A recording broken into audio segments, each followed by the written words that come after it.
Good evening, ladies and gentlemen. This is the Community Development, Housing, and General Government Committee.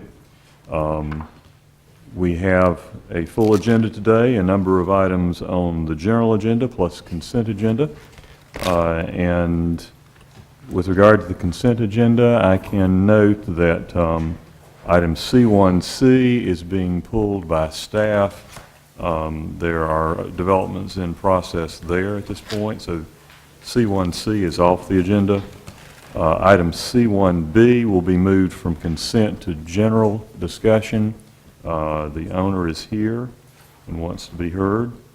I am pulling item C3 for off consent for discussion, and you have at your place additional materials related to that. Are there any of the other items that members of the committee or other council members wish to pull for discussion? For approval of the remaining. Is there a second? Second. All right, before we act on that motion, let me just make certain that no one is here to address any of these three properties. If you are, please raise your hand when I call out the property address. Otherwise, it will be taken as part of the consent action and not discussed. 4842 Monte Vista Street. Nobody? 1726 Walltown Street. No one? 1117 East 24th Street. No hands. Okay, those in favor of the motion to approve the balance of the consent agenda, please say aye. Aye.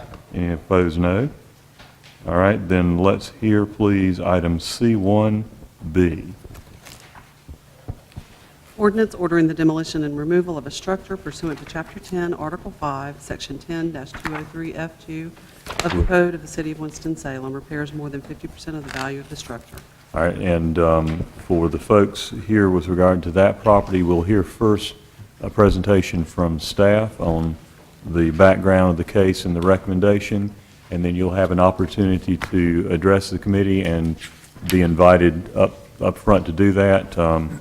I understand you're Ms. Holland, and so if you and the gentleman assisting you would care to come forward to the table here, we can move that chair so you can sit there.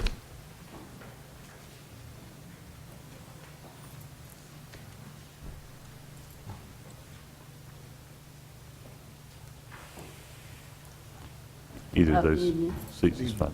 Good evening. And Mr. Bailiff, please. Councilmember Bessie, members of the committee, the item before you is 3010 Old Greensboro Road, identified by code case number 20111-20419, tax block 0828, lot 03B, property owner Elizabeth Holland. This property meets all the conditions and requirements for consideration of demolition. This is in the greater than 50% capacity. The estimated cost of repair is $7,958. Fair market value is $5,688. Based on the above information, it is recommended that an ordinance be adopted to cause this dwelling to be demolished and removed within 90 days. All right, before we hear from Ms. Holland, are there any questions for Mr. Bailiff? All right, Mr. Bailiff, if you'll wait there. Ms. Holland, if you would please introduce yourself and tell us what you would like for us to consider with regard to the situation of this property. Really? Please. My name is Elizabeth Holland, 3010 Old Greensboro Road, Winston-Salem. And I'm trying to keep the house. I've been sick. I lost my legs, and I hadn't been up here, but in 2003, the city come out and he took an estimate of the house and contract and everything, what they was gonna do in the house, and said he was gonna fix it for me. Okay, that was in 3. I lost my legs in the last of 4, and since then I hadn't heard from him no more. And everybody I tried to get to help me, you always give me the runaround. One tell me this, and I call the next one, and that one tell me that one. So, but I'm trying to keep it, because when I came back up here, I came back in 2009, my tax was so far behind. And so they told me, now, I didn't know about this right here, because the tax people, they had got on me that they was gonna tear the house down, and I had to start paying the tax people. So, and I'm on a low income, and so I started paying the tax people $150 every month out of $679, and that's all I can do. But I live in a complex now for the old people and the handicapped people, and if I'd have known this, that I would have been paying this instead of paying the tax. I mean, the tax. But I just wish that I could get some help and somebody help me, try to fix it. And it wasn't in that bad a shape there. But every time I put a window in or a door in or something, well, there's a lot of, guys, boys they got over there. And every time I do that, somebody come in there, kick it down, break the windows out. I have to go right back and get somebody else to do it, and I just can't keep, trying to do that. But that's all I got to say. But and my children, I got 3 boys. They hadn't worked in 4 or 5 years because they were laid off. Everywhere they go, they couldn't get hard. And this the baby boy right here. And so I can't hear good and I can't talk good, so I let him handle all my, business and stuff. So that's why I brought him, so he can explain it to you better than me. But, Ms. Holland, how long has it been since someone's lived in the home? oh, God. It's probably long, because I left here in 2004. And when I come back, I believe we moved in then, and then when social service come out, they had to move me out because it was carpet or mold or whatever in the house, and I couldn't stay there because I didn't have no legs, and so I haven't been in there in about 8 or 9 years myself, and people used to stay in there while I was gone. But I didn't know nothing about it. Drug heads and all those kind of people. Okay. Thank you, Ms. Holland. Other questions for Ms. Holland? Councilmember Montgomery. I believe this is in the East Ward. Right. It is a question of, if going back 2 things, the question of the assistance that was done in 2003, what, and that may be a Bruce question on terms of what program or of that did we start? Or do we have a record of that, starting that program? Well, I really don't know the program it was in, but it was Mr. Cox and Mr. I think his name was Sam, but it's Mr. Brewster. Mr. Sam Brewster. It was Sam, and his last name was Bruce or Brewster, but Mr. Gray, he caused it to come out, and, but they had the contract and everything, but they say that contract was too high, and they were trying to bid down to get a smaller builder, bid, whatever you call that, and he was trying to get a smaller one, and so they didn't ever get back in touch with me no more. But Councilmember I have the Montgomery. paper, excuse me. Oh, go ahead. I got my papers home, and I looked for them, but I'm gonna get them. Where they took the contract, what all they wrote they was gonna do and everything.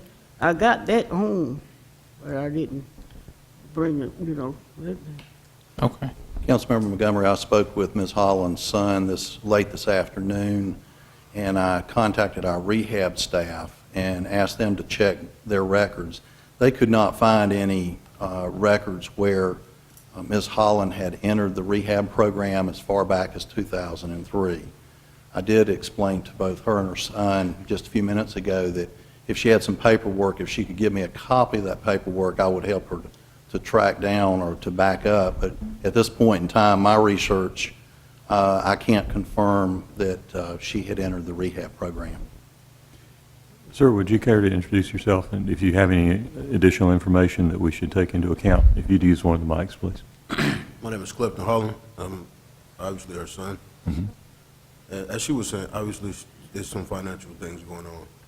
I've been trying, actually, fed myself white rice and peas for a week to save money to buy a door from a salvage yard for the back of the house. I put it up. 3 days later, some guys broke in, kicked the door down.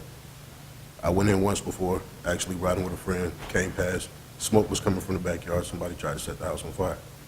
Nobody lives in it, so people take advantage of that. I can't afford to fix it. I try, I come by and paint. The little holes on the porch, I was gonna just tear the whole thing down because I can't repair it, so if I take it off, then there's no need for repair.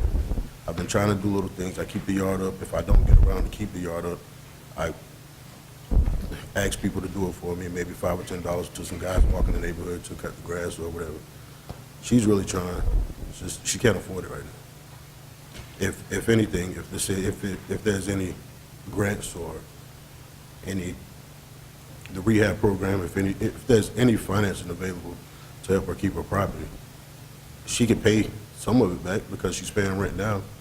It's her home, it's paid for, she wouldn't have to pay rent where she lives now, so that money could go to paying back whatever type of loans that could be available. All right, thank you, Mr. Holland. Councilor Montgomery. And that was going to be my question. If there was a time allotted and there was actual financial assistance to do repairs to the home, would the house be occupied? Because one of the issues that we do have in the area is some of the vacant properties, and as you stated, some people in the area take advantage of that. So having, not just fixing the house, but actually having it occupied is something that actually makes the difference. So if that happened, would the property be occupied? Would it? Actually, yes, sir, it will be occupied by my mother. As well as my son said, you know, he'd stay over on the weekends. He's 15, he's in high school. He's a pretty big fellow, so he can help her out when she needs help. I stop by every day after work, check on her. If she would be living there, and it'd be better for her to, you know, she sometimes talks to me about how she feels as far as being needy, feeling needy. It kind of tears me up sometimes. If she didn't, if she was more independent, she would feel a lot better and things could get done a lot sooner.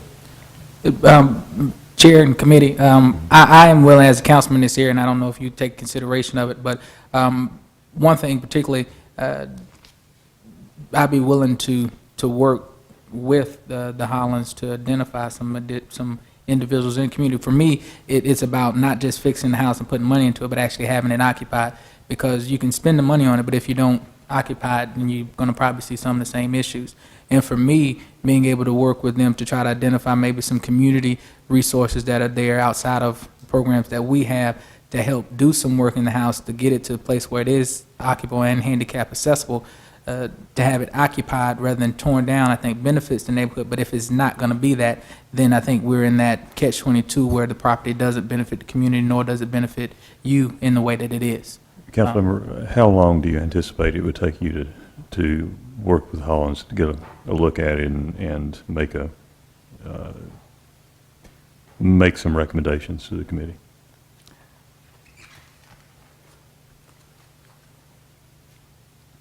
I'm not sure on the definite time frame on that. I know that the order would be a 90. If we adopted an order, it would be the standard 90-day, but we could also hold the matter in committee to give you what would you think, of a month or two? I said if we could hold this until January, I think that may be enough time to try to identify some opportunities that are there, and then by that time we may have reached a resolution to try to work through those. Councilmember Adams, you had your hand up. Yes, I heard the comment that there's possible mold. That's a bad thing. And I think, does the city go back in and inspect for occupancy? I mean, because that needs to be eradicated if it's there. You know what I mean? That's part of the deal, the fix, because mold can kill you. You know, especially if you are, like Ms. Holland, you're not moving around, if you got pulmonary, cardiac issues, it's a bad thing. The spores get in your lungs so easily, and you got to get that fixed.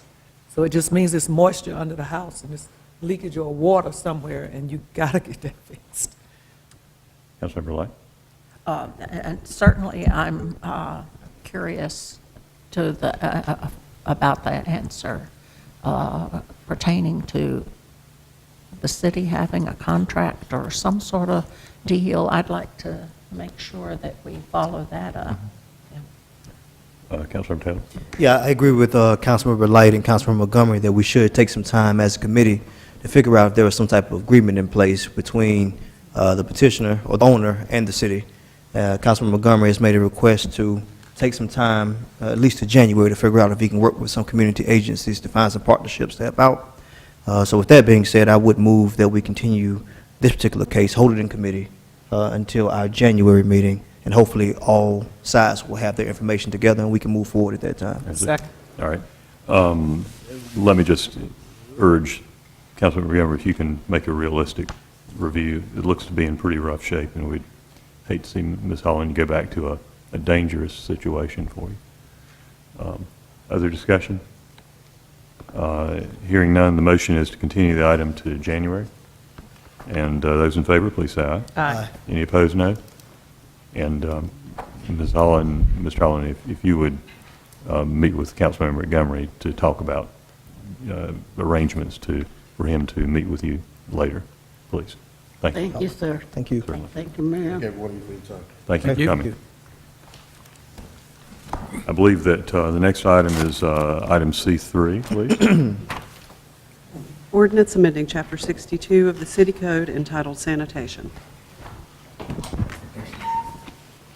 This, I don't think is an item that we've reviewed in committee before. It's related to the, clarifying definitions of vegetation for the purpose of the environmental code. I thought it was appropriate to pull this off for review. Mr. Bailiff, I believe you have this item. Councilmember Bessie, members of the committee, you have before you recommendations of staff for further clarification and identification of the process and the standards that we would utilize if adopted in the section entitled Control of Weeds. For a number of years, we've utilized definitions and developed things through the actual enforcement, and what we're attempting to do here is to codify those processes and procedures, if you will. Would Be you glad like to answer any questions you might have. Would you like to hit the highlights of what you're proposing? Sure. Most of it's concentrated in if you look at your latest handout, the section entitled For the Purpose of This Section, and then one is to define rank vegetation. Before we had utilized rank vegetation, but it was not defined. And what I did there was to go out onto the internet and talk with officials in vegetative venues, if you will, talk with the folks at the State Agricultural Extension Office, and we believe this is a good definition so that, and the other thing is here to attempt to identify and to communicate expectations in terms of not only standards, but so that we're not using something that is not defined, so that the common everyday citizen, the property owner, will know what the expectation is. Under item 2, a parcel consisting of adjacent vacant lots under one ownership will be considered as one lot. That's just a slight change in wording there. That's why that's underscored. Then on item 3, it talks about on vacant lots, on lots where there are trees, and where they exceed 1 acre in size. This is, again, a continuation of the 20-foot setback, except we're including, in this case, all vacant lots and the 20-foot, not the 20-foot setback, but the maintenance of the property to a 20-foot depth where there is a structure on the adjacent lot. So if, for instance, you've got an undeveloped area with multiple undeveloped lots, they would not have to cut those lots individually. Now, by including also the term vacant lots as opposed to vacant lots in excess of 1 acre.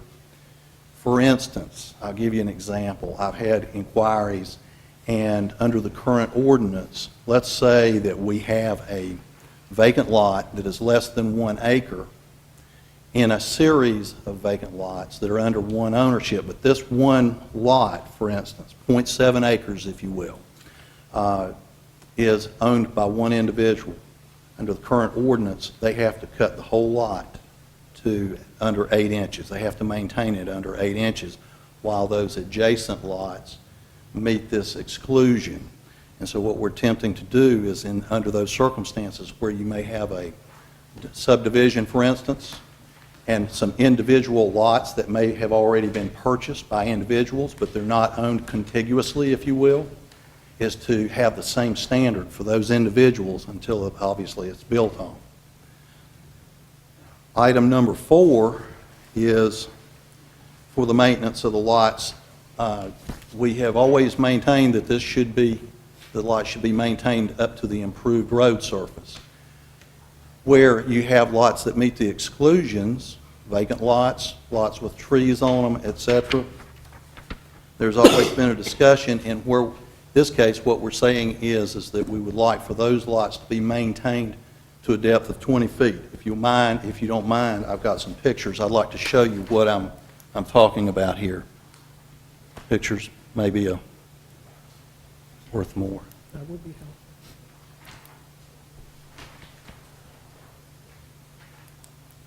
This is a good example of a property owner where there are multiple lots and it's being maintained to almost a 20-foot depth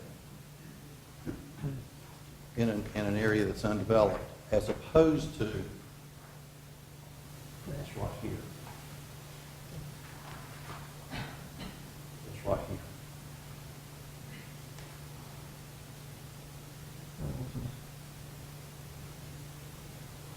So that's the focus of item number 4. Now, also in items 3 and 4, when things are allowed to grow for a while, sometimes they become thick. They may have small trees that are beginning to develop, and our focus is also to bring in the concept of they need to maintain it for anything that has a main stem of under 1 inch in thickness. If you can take your thumb and picture your thumb, the width of your thumb, that's what we're attempting to identify. If it's larger than that, then it's going to be difficult to bush hog and to maintain, and so that's kind of where we draw the line, or would suggest that we draw the line. And item number 5 has to do with steep slopes. We've had a severe slope definition or steep slope definition. Last year, we had a question that arose due to a complaint that had come in fairly tight development in which there was a steep slope.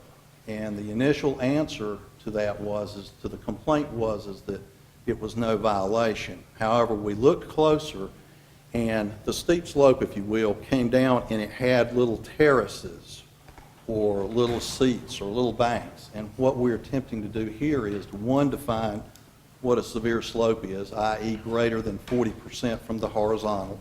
Anything up just about more than that. And also to define where there is a steep slope, where there are saddles or slopes or terraces, benches, if you will, that those benches would have to be maintained, or those terraces would have to be maintained to the code, but not the severe slope areas.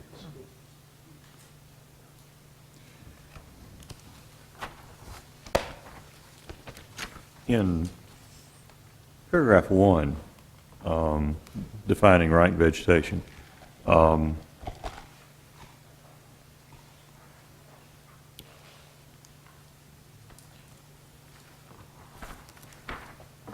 I'm interested in the possibility of some exclusions from that. I have seen examples of what were clearly intended as established flower and wildflower, or in the alternative, non-grass, kind of native vegetation that were set off and maintained for that vegetation, but were not you know, the equivalent of abandoned weeds and vines. Is there a way to clarify that rank vegetation definition excludes that kind of I'm sure intentionally? there is, and I'll be glad to look into that if you want us to bring that back, and if there are any other definitions or clarifications, what I can do is to check into that and get back to you with some projected language, if you would like, and let you see what we come up with. I would appreciate that. Councilmember Adams? Bruce, how do we plan to manage this for compliance, like we do with, everything else? I mean, I'm not being flippant or anything, but does this put another layer to us monitoring lots and properties? And I thought we were already doing that. I guess what you're asking is to put more teeth to it or something. Actually, I think in some ways, depending upon what the circumstances are, it could be a little bit of relaxing, i.e. on the small vacant lots. And what I really hope to achieve is greater understanding on a part of citizens that might be reading the ordinance as opposed to what we currently have, and to clearly delineate or clearly communicate what the standards and the expectations of the community of the city of Winston-Salem are. Yeah, it's a clarity thing, I think, Yeah. in principle, that, we've got this exclusion in our environmental code now, rank vegetation can be enforced against, but there's really no definition. Of what it is. And so it's left to kind of interpret from traditional use or on the fly. Councilmember Light? Thank you. Bruce, tell me, you and I both know of one instance where a gentleman has a wildly overgrown vacant lot next to his house, and he claims that he loves his plants, and we have never been able to get any further with him. Does paragraph 3 address, wooded lot that has wisteria and all sorts of vegetation on it? Does that have to be maintained to a 20-foot? To a 20-foot strip, yes. Yes, ma'am, because if it's the one I'm thinking about, he has a corner lot, and the complaints that came in really had to do with the side road, and we've tried to work with him and define for him and help him to understand what the expectations are. And yes, that really would not change at this point, because he has an adjacent wooded lot that is contiguous to the parcel upon which his house is on. Okay. All right. Thank you. Other questions or comments? Is there an objection to holding this in committee for development of language that we could consider on that exclusion? No.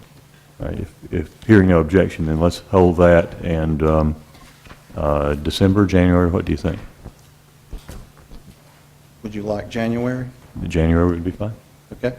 All right. If we can make a note, please, that we'll hold this till January. Thank you very much. Yes, sir.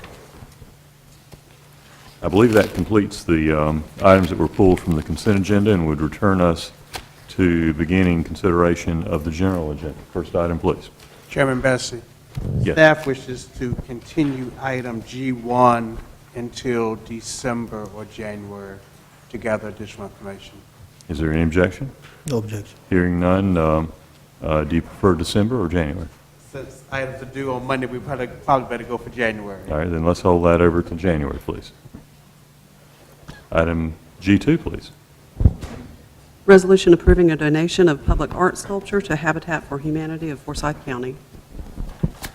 And Mr. Grant, will you be presenting, please? Good evening. Good Good evening. evening.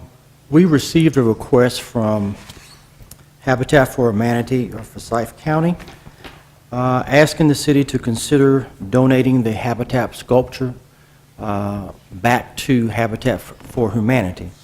They would like for the city to declare this as surplus property so it can be donated back to be displayed at their new restore located on Coliseum Drive.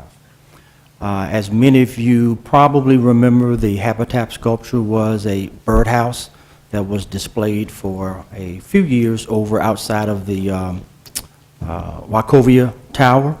Once that building was sold, it was taken down and it's been in storage at our recreation warehouse since that particular time. Sylvia Oberly is here. She's here to answer any questions and provide any additional information that you might deem necessary. And I believe that 2006 is how long it's been in storage. Is that? Yes. All right, thank you. Ms. Overly, if you'll hang on just a second, do we have questions of Mr. Grant? Do we have questions of Ms. Overly? Is there an inclination on the committee? Move approval. Second. Is there discussion? You know, initially, I was thinking that this might look good right in front of City Hall. But, you know, over time, I've changed my mind. I think it's a good idea. Okay. Is there further discussion? Hearing none, those in favor of approving the request, please say aye. Aye. Any opposed, no. That's unanimous, and I anticipate that that'll go through council on Monday night. Thank you, Ms. Overly. Thank you, Mr. Grant. Item G3, please. Consideration of items authorizing additional financial assistance for 2 previously approved projects. A, resolution authorizing additional financial assistance for previously approved revitalizing urban commercial area projects, Southeast Plaza Shopping Center and Ogburn Station Shopping Center. And B, ordinance amending the project budget ordinance for the fiscal year 2013-2014. Okay. And I believe this is also considered by Finance, and at the Finance meeting, the recommendation was to go forward with the Southeast Plaza Shopping Center, and they held Ogburn Station Shopping Center. I believe my colleagues were at the Finance Committee meeting yesterday. Have any additional questions been come up in your mind since that time? I would just recommend that we follow what Finance said, just because we do need to know more about the Ogburn Station. Is that a motion? Second. All right, it's been moved and seconded that we adopt the same recommendation that came out of Finance on Monday night to Councilmember Clark. Mr. Garrity, we did get a little handout. By the way, for the folks here, I'm not on the committee, so I can't vote, but I can ask questions with their permission. We did get a little handout this evening, but I would like more information on Ogburn Station. The handout tonight was just a previous report that was prepared on all the RUCAs. For next month's committee meetings, we will have a detailed timeline chronologically of that RUCA. Thank you, sir. All right. Thank you. Further discussion? No. Not those in favor, please say aye. Aye. Any opposed, no. That's unanimous. Thank you very much. Bringing us to item G4, please. Ordinance amending Chapter B of the Unified Development Ordinances to add the use electronic sweepstakes operation, proposal of the City Attorney's Office, UDO 243. Revised version 2 was recommended by the Planning Board. All right, and so we have before us the recommendation from the Planning Board as well as the other versions that were considered by the Planning Board. And that is up for discussion. And first, presenting on behalf of staff will be. Good afternoon, Mr. Chairman, committee. Good afternoon. I think this is going to be a tag team effort between myself, the City Attorney's Office, and I believe Budget. You have in front of you a few slides from a PowerPoint presentation. I won't go over all of them. This proposed amendment was prepared by the City Attorney's Office at the request of the Community Development, Housing, and General Government Committee. There are 3 different versions of the proposed text amendment. All 3 versions before you propose amortizing the locations made non-conforming by adoption of whichever version on June 30th of 2015. Version 1 proposes to allow electronic sweepstakes operations as a principal use in the HB zoning district only, and prohibits electronic sweepstakes operations as an accessory use. Version 2 allows electronic sweepstakes operations as a principal use in the HB, GB, CB, MUS, MRBS, and E zoning districts, and as an accessory use in all commercial districts with a 2-machine limit. Version 2 revised, which is the City County Planning Board version, allows electronic sweepstakes operations as a principal use in the HB, GB, CB, MUS, MRBS, and E zoning districts, and as an accessory use in all commercial districts with a 4-machine limit, but it does not require that the HBS zone sites be amortized. Going in a little more detail comparison, the planning board version, and I'll, in parenthetical reference on your slide, this is the least restrictive of the three, defines electronic sweepstakes operations, allows them, again, as a principal use in the zoning districts I mentioned and as you see in front of you, amortizes all operations made nonconforming by the adoption of it by June 30th, 2015, except those located in HBS, allows up to 4 machines as an accessory use. Parking is proposed to be provided at 1 space per machine plus 1 space per employee on max shift. The next bullet point is an important distinction. If you'll remember, for non-residential structures constructed prior to 1988 within GMA2, there is a parking exemption except for restaurants. If you don't meet the current parking requirement, you can move uses in and out of those spaces except for the use restaurant. If you're moving a restaurant in there, you have to have a special use permit issued by the elected body. We're proposing the same thing for electronic sweepstakes operations. You wouldn't be able to move those in and out of an area unless you met the parking requirement or unless the elected body issued a special use permit. Under this version 2 revised, or the City County Planning Board version, 22 of the 26 sites would comply without taking any further action. Flipping the slide to version 2, and that's what I'm terming the middle ground. Essentially, all the things contained in that ordinance in this version are the same as version 2 revised, what I just went over, except HBS's own sites are not exempt from that June 30th, 2015 amortization.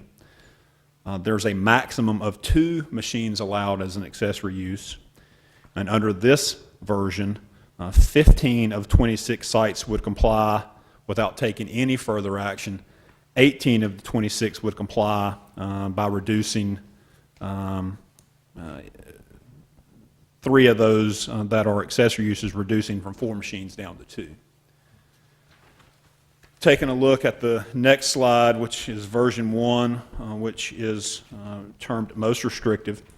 The differences in this and the planning board recommended version, everything is the same except electronic sweepstakes operations are only permitted in the HB zoning district. The HBS's own sites are not exempt from that June 30th, 2015 amortization.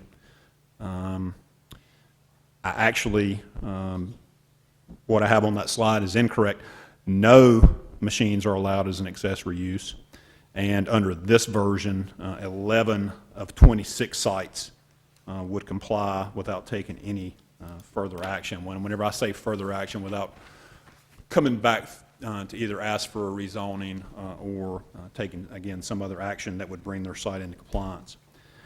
Again, the City County Planning Board did hold a public hearing on this item on October 10th, 2013, and they recommended adoption of the version 2 revised, which was the first version that I went over. I'd be happy to answer any questions. I know that, again, the Attorney's Office will probably be fielding a lot of the questions, and I believe that the Budget Office will go over some of the financial implications of these 3 different versions. All right, thank you. Are there planned presentations from legal or budget before we get into the free-for-all questions? Mm-hmm. Not from legal, just to answer questions. I think budget may have some information. Mr. Rowe, would you step up and present the additional information, and then we'll get back to questions on all points. Thank you. Good evening, Chairman Bessie, members of the City Council. Good evening.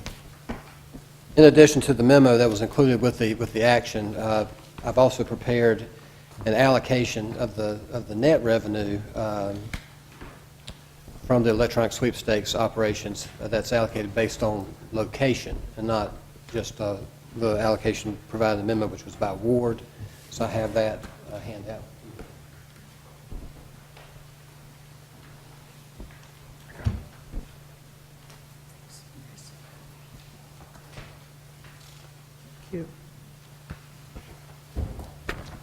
And I would note that allocation of net electronic sweepstakes business privilege license revenue by location is not contained in the planning item. This is a separate question, separate consideration. Yes, sir. Please go ahead. Basically, I follow the same methodology used to do the allocation by ward.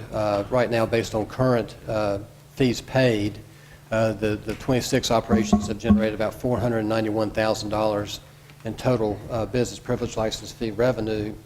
The City Council appropriated $250,000 as part of the fiscal year 13-14 budget to basically fund a tiered merit pay proposal. And so what we've shown in the memo and what we're reflecting in this additional handout is an allocation of the net revenue, the amount over and above the $250 that has already been appropriated for this fiscal year. And that both allocations are based on the amount of privilege license fee revenue generated either in the ward or by the particular location. And so to look at the new handout, basically during the 2-year amortization period, the total amount of net revenue would be approximately $241,000. And then in that, when the amortization period ends, you would see the non-conforming uses, the fees dropping off from those operations closing. And so with Proposal 1, you would have a net amount of $87,000. With Proposal 2, $139,000, and then the Planning Board proposal, which is version 2 revised, almost $200,000. So as the proposals become less restrictive, obviously there would be more revenue still available over and above the amount budgeted. And that's based on the assumption that there are no new locations created in zones that remain approved. That is correct. It's based on what's been paid to date. Yes, sir. Right. So, all right, thank you. And before we get into questions, let me just check on an item I had intentionally built in, period, although this is not a formal public hearing. I had built in time this evening for comments from interested parties, if any. Let me get a show of hands of folks who are here with interest in this item. And let me see who would be interested in the opportunity to make up to 3 minutes of comments. If a show of hands, please. I see 3, 3.5. So I see 4. So 4 folks would at the appropriate point, would the committee members entertain an up to 3 minutes for the 4 folks that raise their hand? That's a good idea. Objection? Okay. Would committee members like to raise any particular questions of either Mr. Murphy, Mr. Rowe, or Ms. Carmen before we hear public comments? All right. In no particular order, who'd like to step up, identify themselves, and make comments on this item?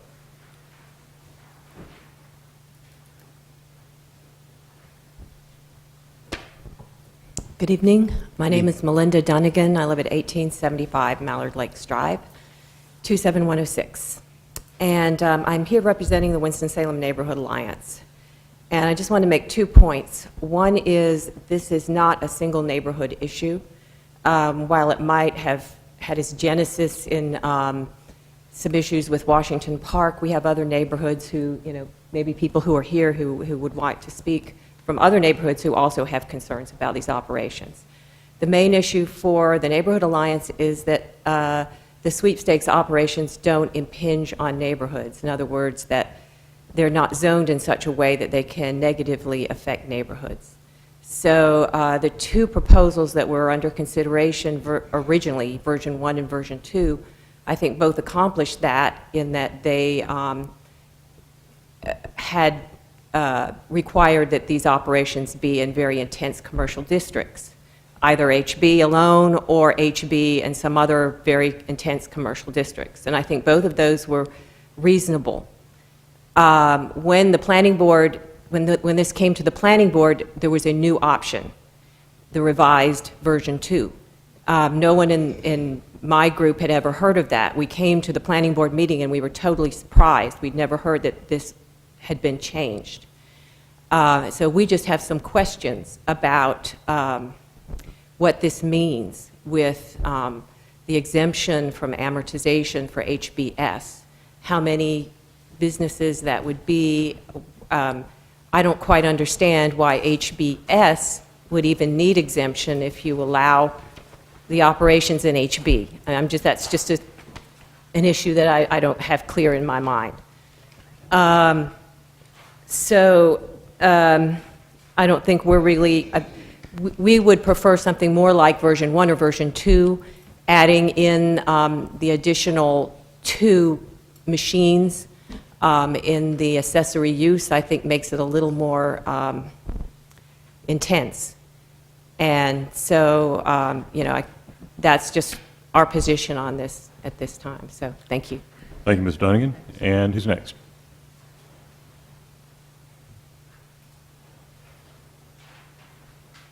Good evening, Councilman Bessie and committee members. I'm Steve Zorn, 205 Gloria Avenue.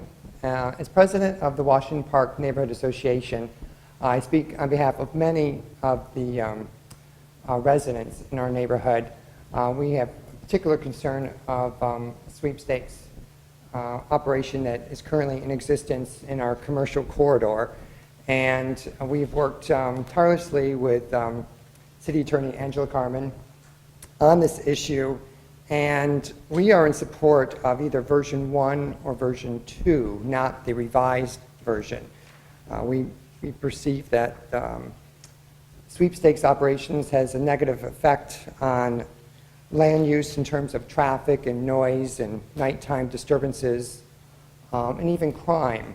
And so we do not wish to see these types of operations exist in PB districts, which I know that version 1 or version 2 prevent from being allowed in those districts. So that's my case. All right. Thank you, Mr. Zorn. And next up, please.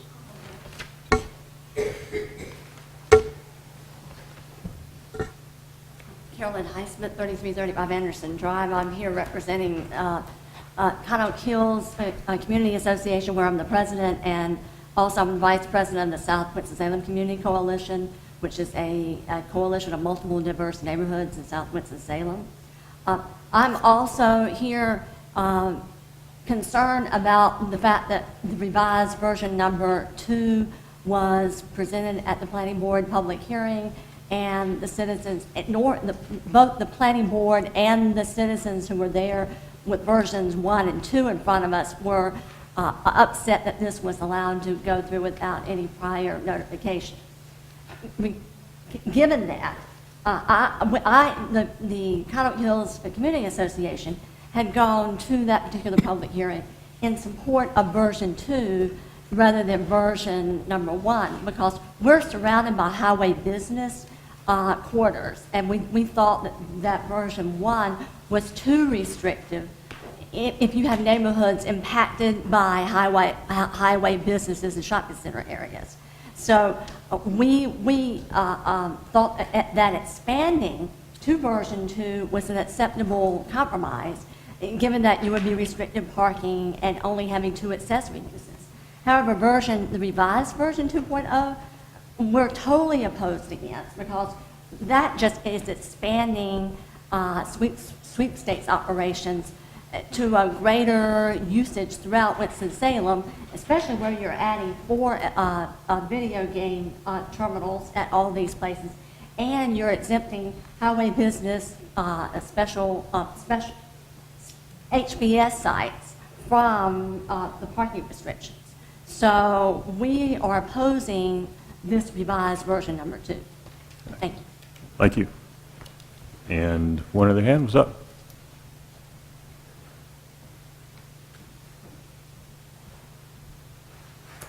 Good evening. My name is Jennifer Fountain. I'm an attorney from Greensboro, North Carolina, and I am here representing one of the property owners of the sweepstakes located at 1217 West Clemensville Road. And I am here speaking in favor of revised version 2 to let you hear both sides. We originally were advised of the sweepstakes ordinance change for version 1 and version 2, and became involved at the beginning, spoke with the city council office, spoke with the staff to find out what the goal was behind the changes and why this was taking place. It's my understanding from attending the hearings and hearing the testimony that there are some neighborhoods that are concerned with sweepstakes that are located in close proximity.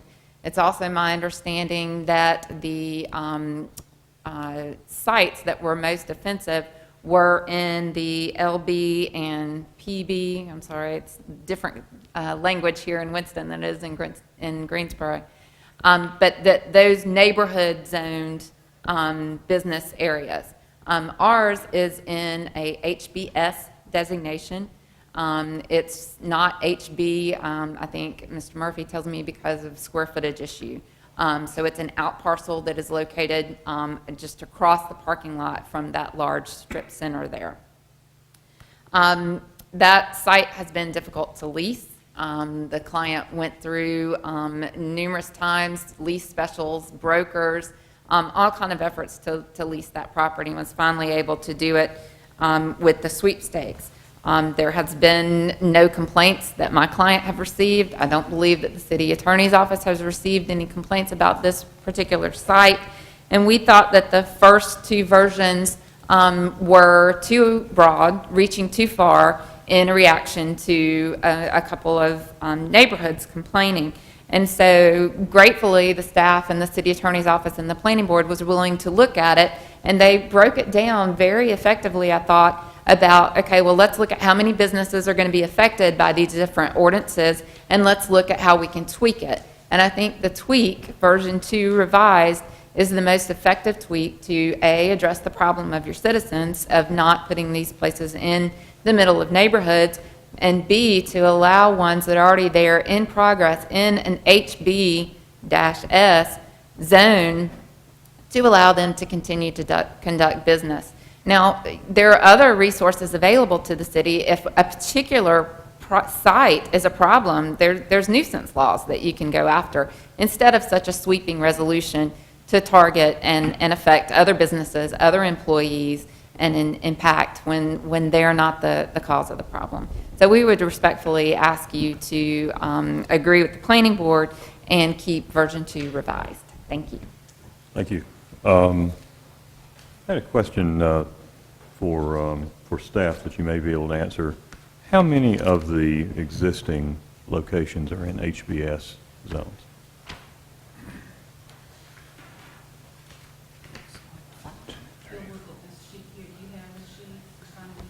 Yeah. Okay. There are 6 total HBS. In HBS? 6. Yeah. 1, 2, 3, 4, 5. And I may be going off an old list. I believe there was one that was added afterwards. I did want to address a question that was brought up, why in an S they would not be allowed. If you remember, for a special use district zoning, they list the specific uses that they are requesting. Under our existing interpretation, we call these businesses services. So you would have a list of uses for an HBS site with the use services. Under the proposals before you, all 3 of the versions, we are actually creating a specific use electronic sweepstakes operation. So those existing sites zoned special use don't have that use listed. There is a caveat to that. The use conditions for a shopping center say that if you have the use shopping center and you qualify as a shopping center, you get every other use listed for that zoning district. So if you have HBS and one of the uses you asked for whenever you came before the elected body was a use shopping center, you get all the other uses allowed in that district. So some of these, I believe, there are a couple, there's a HBS, there may be some other S's that have the use shopping center. So if we add the use electronic sweepstakes operation to those districts, they would enjoy that privilege. The ones, the 4 HBS sites that are non-conforming under version 2, but which would be considered okay under version 2 revised, don't have the use shopping center, but under that version 2 revised, because we are not amortizing anything zoned HBS, they would be in compliance. So that's one of the 2 big differences between version 2 and version 2 revised, is that taking away the amortization for the HBS sites, and again allowing two additional accessory machines going from 2 to 4. So under any of the 3 versions, if there was a modification to identify, the wording would have to be worked out, but essentially say you can have the sweepstakes operation as an approved use in an HBS where that use or a use which included that use was specifically permitted under that S zoning. So you didn't categorically say that it was in or out for HBS. You simply say that it would depend on whether the uses permitted in that S included sweepstakes. You want to answer that? Yeah.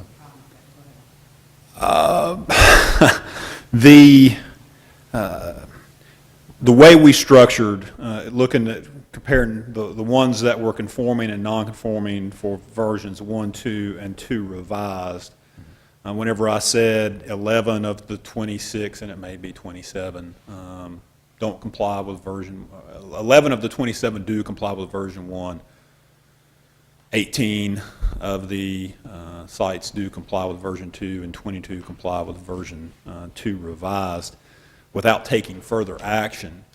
The difference between version 2 and version 2 revised are those 4 HBS sites, and any of the other sites could come back through for a rezoning. The difference between version 2 and version 2 revised is for those HBS sites, if you were to approve version 2 revised, those HBS sites wouldn't have to take any further action because you're saying the amortization does not apply to them, so they would not have to come back and ask for either the specific use electronic sweepstakes operation or the use shopping center. And I understand that that's the situation with the 3 versions in front of us, what they would do. I was just exploring my understanding of a possible compromise between a couple of the versions. You'd almost have to grandfather all of the, I think, HBSs to make that work. I was working. All right, thank you. Other questions from committee members? All right, thank you. Then discussion. Councilmember Light. I'm ready to move approval of, if you're ready for it. If not, We could consider a motion and continue discussion with a motion on the table. Is there a second? Hold that thought. Are there other proposed motions at this point, or would you care to discuss the 3 and make a motion in a moment? All right. Other comments? Discussion by council members. I'd like to hear from the attorney. And in A particular question, or? Why did we end up with 3 versus 2, if you can help us with that, and the people that's here? Okay, version 2 revised, just so you know. It came about on the day of the planning board meeting. The planning board actually had a work session where they discussed some particular concerns, and on the day of the planning board meeting, based upon those concerns that came out through the initial hearing and the work session, we tried to tweak version 1 and 2, and so we came up with version 2 revised. And I think the concern that existed at that point in time was the HBSs that would be made non-conforming, that basically were already in existence and that would be made non-conforming. So we were trying to find a way to address that concern, and so we came up with basically a grandfather clause for the HBSs so that they would be made, allowed to exist and continue operating without having to come through council for a special use permit. So that's why zoning 2 revised came about. It was sort of a compromise that the planning board asked for because of the concern about closing down the HBSs. I think 4 in particular. So moving forward, there won't be any more HPSs? Not, they're 5, but going forward, yes, that's correct. In either of the versions, that's correct. All right.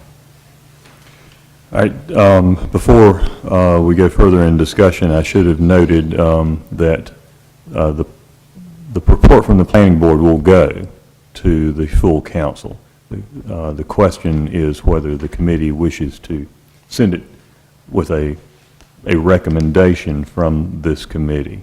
The matter was scheduled for our committee discussion prior to its formal presentation to the council as a time-saving consideration, basically, since it was anticipated that there would be sufficient interest to have this discussed in committee prior to action by the full council. We took advantage of the fact that this committee would be meeting before a good time for the full council. Do we know when we would anticipate it coming to the full council agenda? December 16th. And can I answer one point I think that was Please. made by Ms. Highsmith, I believe, and that was with respect to version 2.0 or the revised version. I think there was concern perhaps that maybe it does not exclude or prohibit operations in LB and PB. All 3 versions, including version 2 revised, would prohibit the sweepstakes operations in LB and PB, and they would have until that June 30th, 2015 date close. Okay. So all 3 versions will remove them from the neighborhoods. That makes All right. sense. Councilmember Taylor, discussion. If the revised version 2 and the other revisions would remove LB and PB, which, as I understand it, was a concern of the community. It was that, and there was one more concern that, they came to the planning board and they were not given prior notice to the revised edition 2. Other than that, are there any concerns with the revised number 2 edition? I hate, you're the chairman, so I don't want to be calling people to the table, but, we've got neighborhood groups who've spoken, but it appears that all 3 of these revisions actually answers their questions and concerns, other than the fact it was just brought to the planning board at the last minute. Well, I can indicate that I object to both versions 2 and versions 2 revised because both permit the equipment as accessory uses. And I think that opens the door so wide that we'll have enormous abuse potential from that and will not succeed in the goal of keeping keeping this use to defined areas very successfully. But I believe that also Ms. Dunnigan had her hand up to have. I'd love to hear from her if it's okay. Please stay.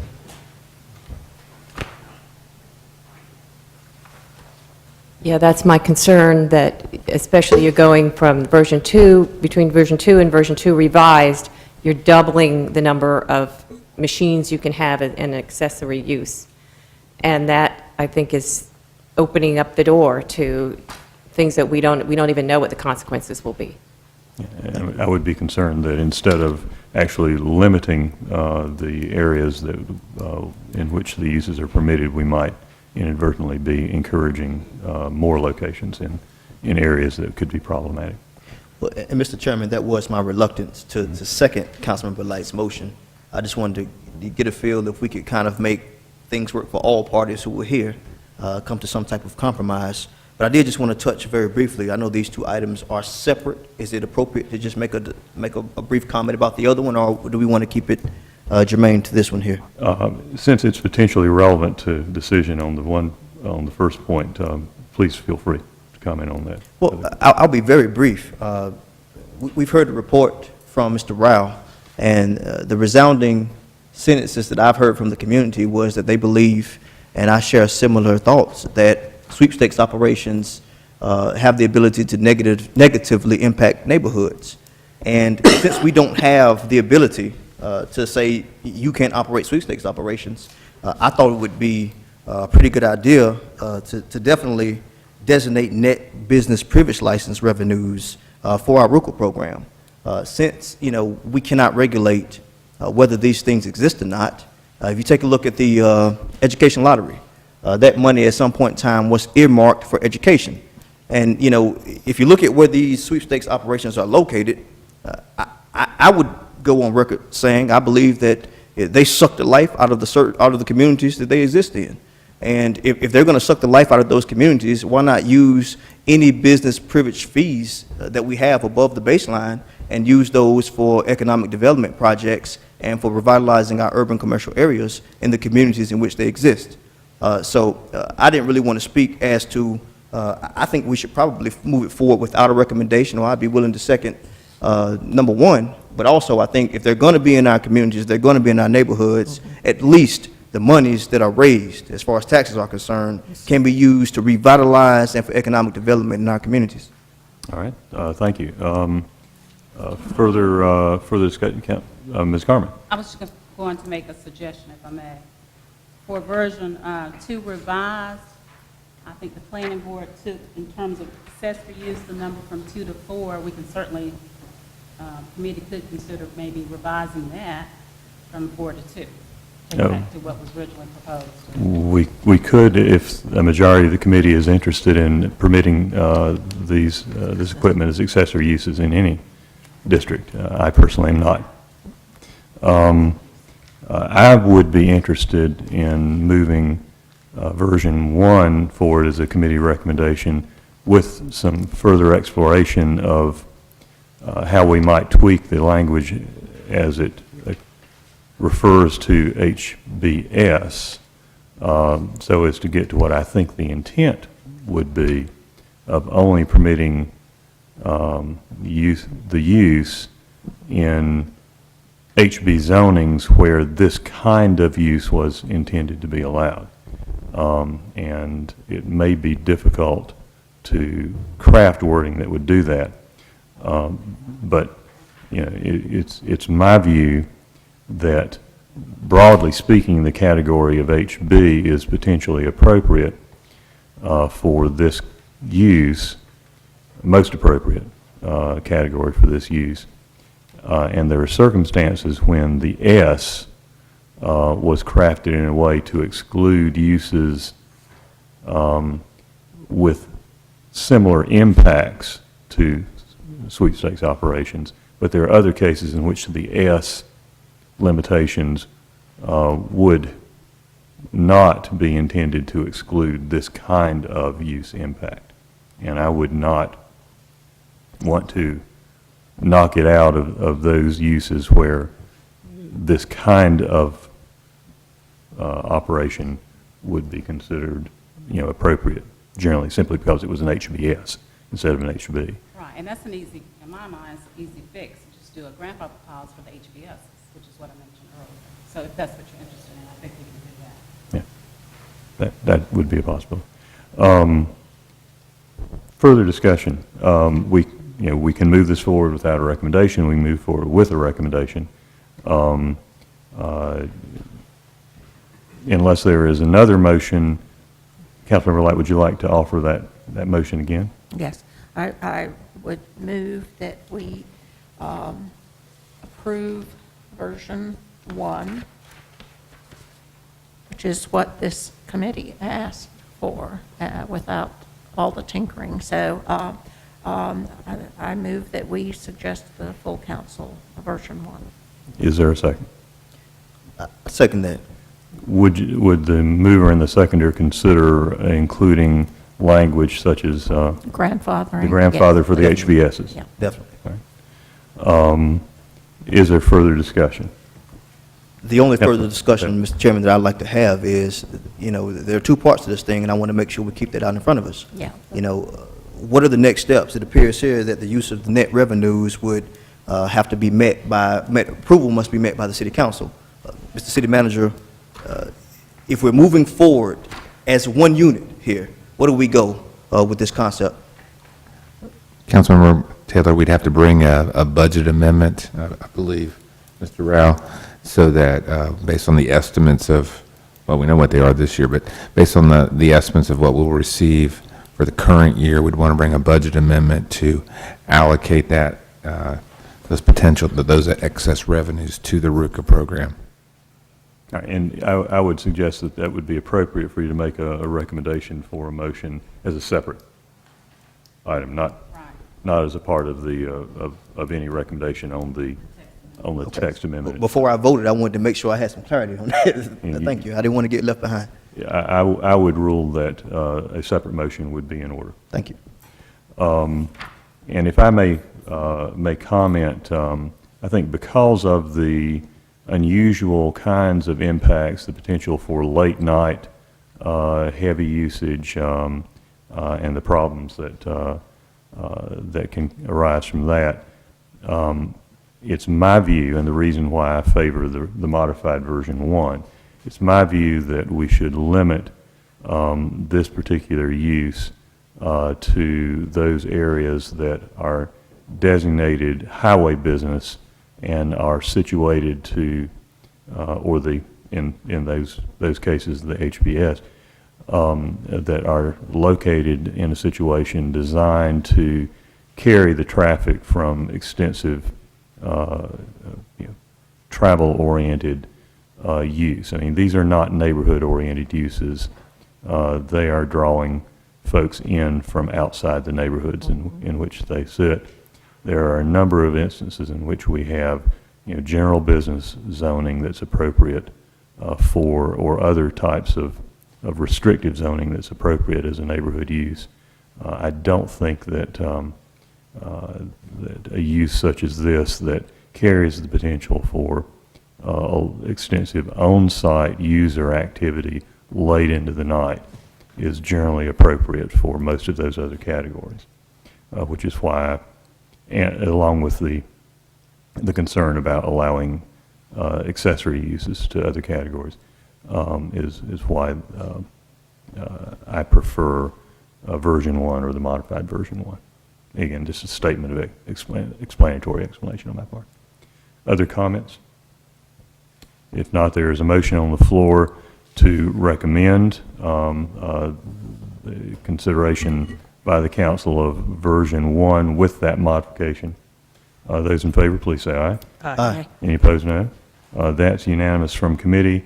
And also at this point, Councilmember Taylor, a further discussion of the use of the net revenues is appropriate. Well, yeah, I would move that we instruct the city manager to move forward with the budget amendment as stated to look at the net revenues from the sweepstakes operations and move those to the RUCA program. All right, so the recommendation then, as I understand it, would be to direct the city manager to prepare for council consideration such an amendment. Second. Discussion. Can I? Yes, let's hear from Mr. Garrity and then from Ms. Carmen. Based on the council's past protocol, it would probably be appropriate to bring a budget amendment through the Finance Committee, the first meeting in December, and it'll still be on the agenda for the 16th. Thank you. Yeah. When you say net revenues, I guess for this year, I'm not sure if it's next year as well, in terms of salaries, there's a portion designated for salaries, so you're talking about what is left after that designation for salary? Yeah, what is left after the designation from salaries as it pertains to this year and next, Mr. Rouse, is that correct? But moving forward, continuing to allocate those as needed. Further discussion or questions? If not, those in favor of the motion recommended by Councilmember Taylor, please say aye. Aye. Any opposed, no. That's approved as well. Thank you very much. And I believe that concludes item number 4. Thank you, all of you, for coming and offering your time and comment. Please remember that this will be a full public hearing. On December 16. Interested parties are encouraged to come for that meeting as well. Thank you very much. Item G5, please. Item G5, presentation by Glenn Folk of his concept for locating the new Forsyth County Library at the old Sheriff's Department and Marshall Plaza. All right, thank you, Mr. Falk. And let me note, this is not on the agenda as an action item, but is on the agenda for presentation, questions, and discussion. Mr. Falk, thank you for coming out tonight. Thank you. Let's see. Okay. Let me just close this. I want to thank the committee for giving me this opportunity. My supporters and I, in a way, this thing will not close. All right, well, hopefully you can see in spite of that. So as you know, I'm here to make a presentation about combining the new Forsyth County Central Library with the development of Marshall Plaza. And I premise this whole kind of presentation on the idea that Winston-Salem is not just any other city, and there's something special about Winston-Salem, and so I would argue a city like Winston-Salem deserves more than just another library.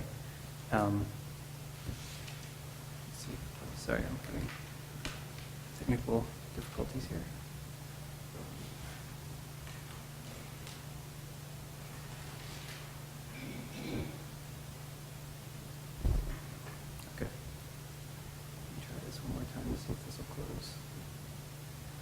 All right, so Close that. I don't know, is Ed McNeil still here, or this?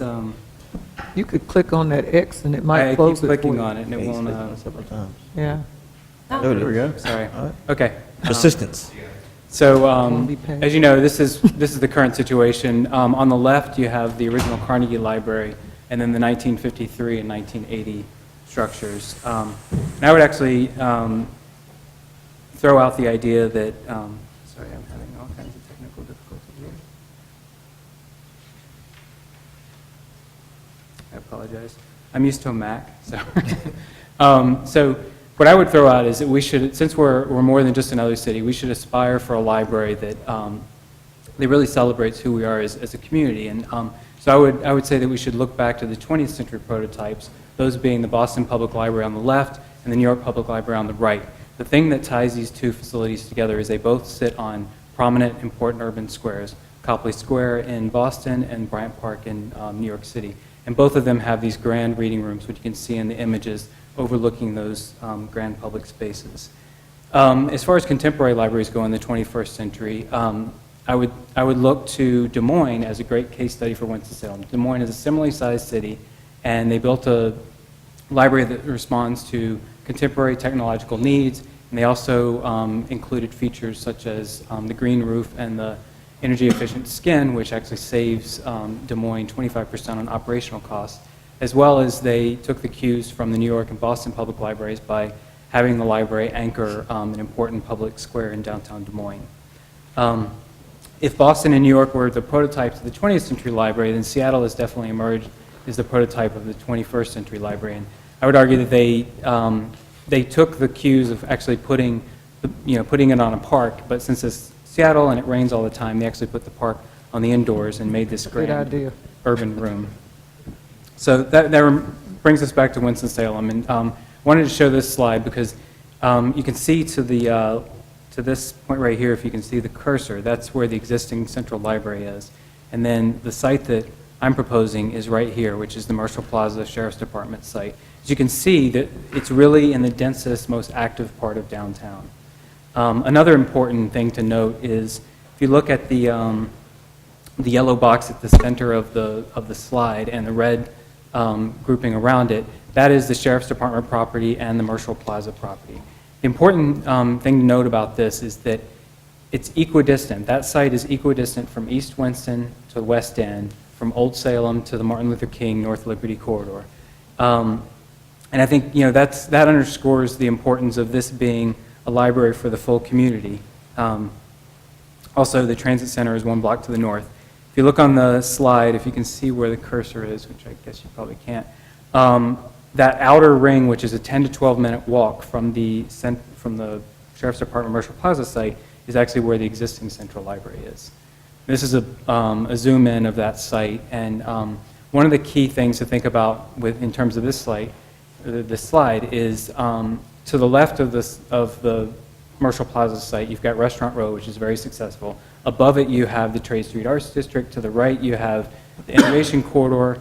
And then to the south, you have Wells Fargo, BB&T, and the government offices. So you have all these successful nodes within downtown Winston-Salem, but they all converge on that same center at Trade Street and 4th. And that's the underperforming kind of heart of the city. That's where you have more empty storefronts. And so I'm positing that if we actually develop that as this community square, this community center for the new Marshall Plaza as well as the library, that it would actually tie all the success stories of downtown together and make it one cohesive whole. So this is what it looks like today with the Sheriff's Department off to the right. Since this idea is an idea about combining park program, a town square with the public library, I'm showing this slide which talks about an example from Minneapolis called Open Field, which is a publicly curated, crowdsourced park. Basically, anybody in town can decide, I want to have an event. There could be a chess tournament, there could be a lawn bowling competition, or when you see in the upper right, there's a guy that proposed an internet cat video festival, which thousands and thousands of people showed up for it, and it's become an annual event that Minneapolis has become known for. The bottom of the slide is a similar approach, but it's for children. It's called Imagination Playground. This is actually a project that I built in New York, and it basically gives the barest of infrastructure to kids, water, sand, and then these big blue foam blocks that we designed, and literally turns them loose and allows them to explore their creativity and their imagination. And it also builds teamwork and socialization skills among the kids. And I think this is a key element that could exist downtown, because downtown has a burgeoning population, but downtown, as of yet, still does not have a playground. I've spoken to multiple partner organizations, a few of them are listed, and they all love the idea of being able to help curate this downtown urban square and put on events and reserve it for a month at a time to kind of have it as their downtown presence. This is a quick timeline of the library and the history of the city, and the key thing I'd like to note with this is when the 1953 building opened, the height of technology was black and white photocopies, black and white TV, and LP records. That building, 60 years later, is being asked to perform unimaginable things that could never have been dreamed up in the early 50s. And so this slide is just meant to kind of underscore the fact that we need to do something that's not obsolete right out of the gate. And another key issue that comes up time and again is the question of why do we even need a public library in the 21st century? And this was a question asked of me of a prominent business executive here in town, and he answered it himself, or at least he thought he did, by saying, hasn't Google eliminated that need? And Google actually approached the architecture firm that I work for in New York and said, we actually need a community commons. We need a physical space. So if Google feels like they need a library, then I think Winston-Salem probably could use one too. So this is Marshall Plaza, and the key thing about this, in terms of, in addition to its centrality, is the fact that it's accessible from every direction. Trade Street actually dead ends into it. And this slide kind of shows all the success stories around that site. And all of this is, leads up to this idea of why not build on the ideas put forth by New York Public Library and the Boston Public Library and accentuated by Seattle by saying that the library could be the park and the park could be the library. Let's blur the distinction between those two and make them the true community commons and community center that they really function as in the 21st century. So this is a view of what the site looks like today, and this is what I'm proposing. The Sheriff's Department building, you can see to the right, it's the original footprint with just one floor added to the top with a reading room to kind of work with that Boston and New York model. It also features a green roof and an energy efficient skin, which would reduce the operational costs. And then a big chunk of the program for the library is actually this zone that's kind of built into Marshall Plaza. This is what I would call the living room of the library, and it's the more public functions, the circulation desk, the cafe, some of the louder functions of the library.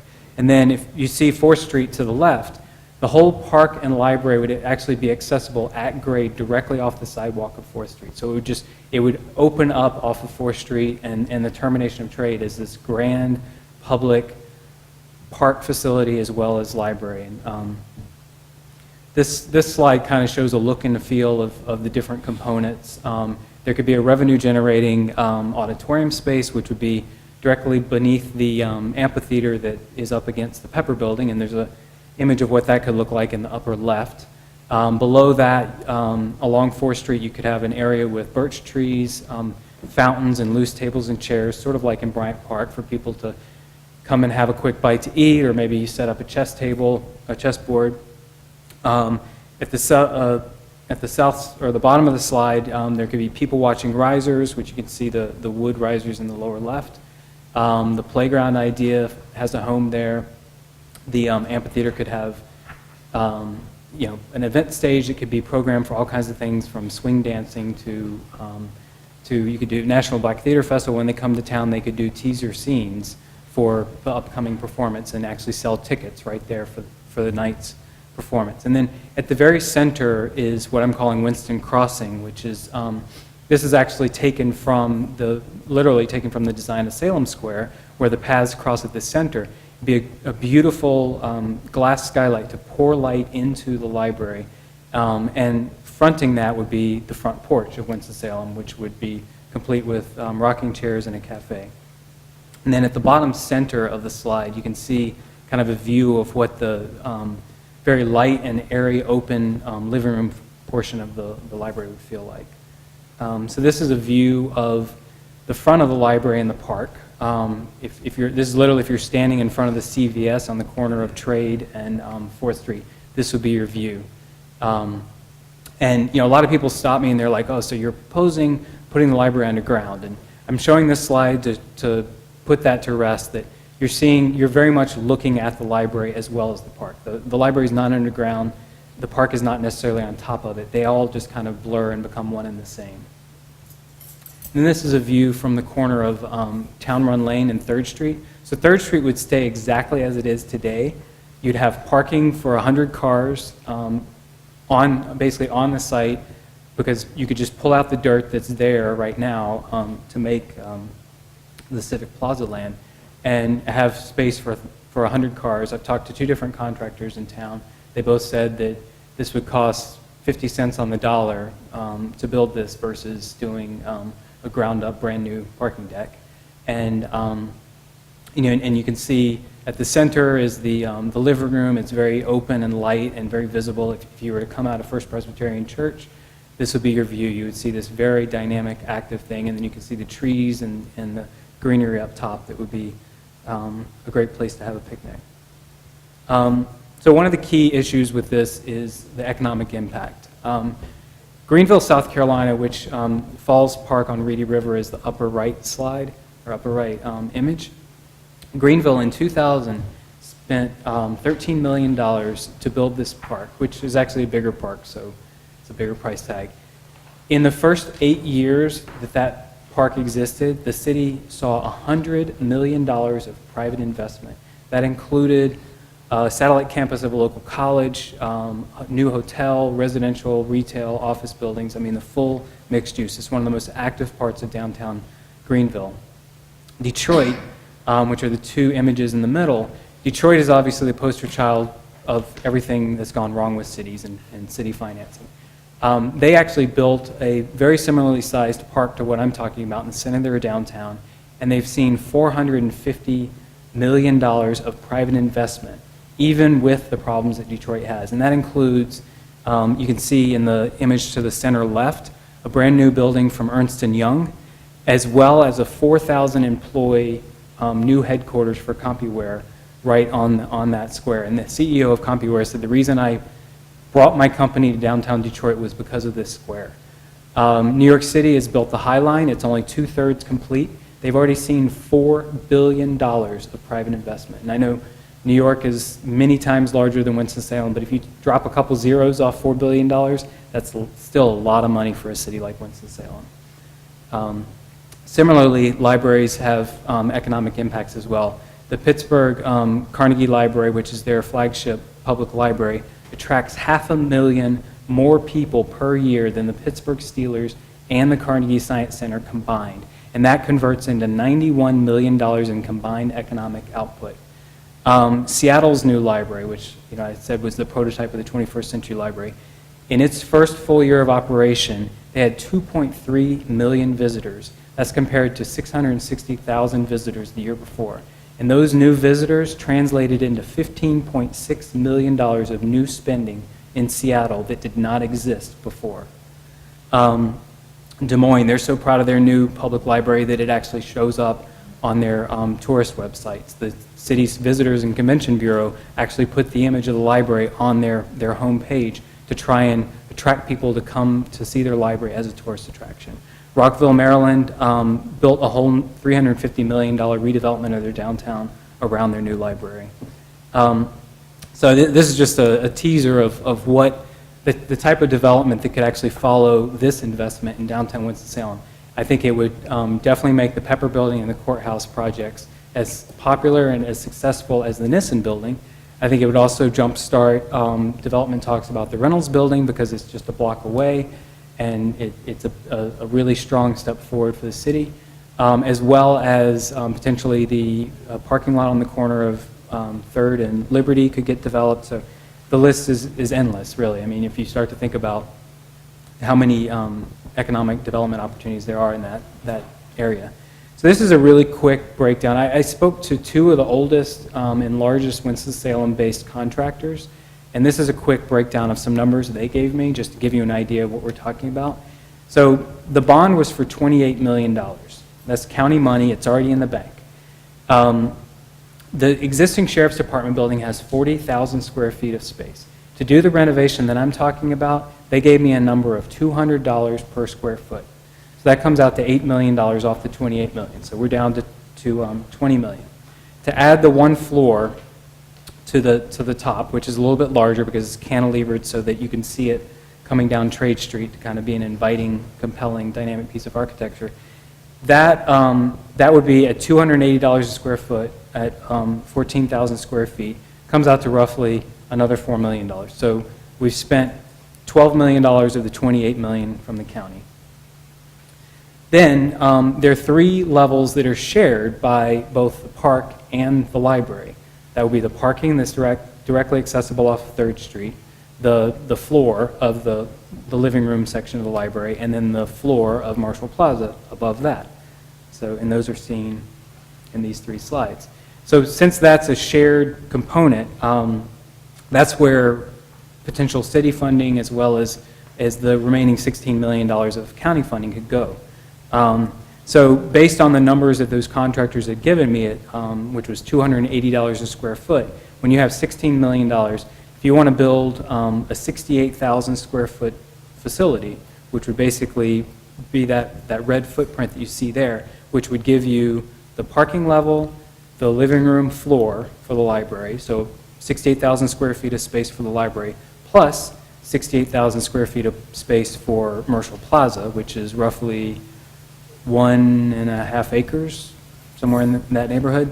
That would basically cost $19 million, which, so if you're doing the math, you've got your $28 million, subtract the $8 million for the renovation of the Sheriff's Department, $4 million for adding one floor, so you're down to $16 million of that. So basically that leaves a shortfall of $3 million to begin to really realize the infrastructure of this idea. My colleagues and I, my supporters and I have met with multiple business leaders, foundations, CEOs in the private sector, as well as individual philanthropists who love this idea and are ready to start to fund it. And I know that the county the county runs the library, the city would run the park. They would own those individual components. And the county doesn't want to spend money on the city's park, and the city doesn't want to spend money on the county's library. So that's where the private sector would come in to actually form the bridge within that partnership, to actually begin to fill in any shortfalls in funding.